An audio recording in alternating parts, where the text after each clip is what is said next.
Generosity of a rich man. Once upon a time, in a little town, there lived a man named Mr. Thompson. He was a very rich man, and everyone knew him because of his big, shiny house at the end of the street. Mr. Thompson had a garden with lots of flowers. Every morning, he would walk in his garden, feeling the soft grass under his feet. The flowers bloomed in all colors, red, blue, yellow, and purple. Mr. Thompson loved the bright colors. In the town, there was a small school. Mr. Thompson liked helping the children there. He bought books, pencils, and toys for them. The children were always excited when he visited because he brought smiles with him. One day, there was a big storm in the town. Trees fell, and some houses got damaged. Mr. Thompson didn't just stay in his cozy home.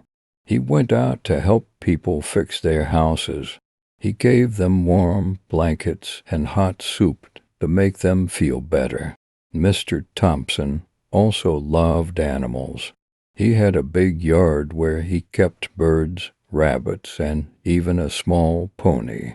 Children from the town would come to visit and play with the animals. It made everyone happy.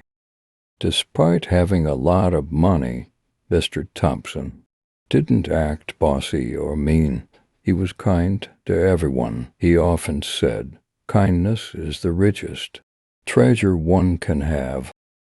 In the winter, Mr. Thompson organized a grand feast for the whole town. There were tasty treats, warm drinks, and even a big snowman. People gathered, laughed, and celebrated together. He didn't forget about the elderly in the town. Mr. Thompson arranged special days where they could sit together, share stories, and enjoy a good cup of tea. It made them feel loved and not lonely. Mr. Thompson's riches weren't just in his bank account. It was in the love, joy, and kindness he shared. People in the town didn't just see him as a rich man. They saw him as a friend who made their lives brighter. And so, in that little town, Mr. Thompson's wealth wasn't just about money. It was about the richness of a caring heart.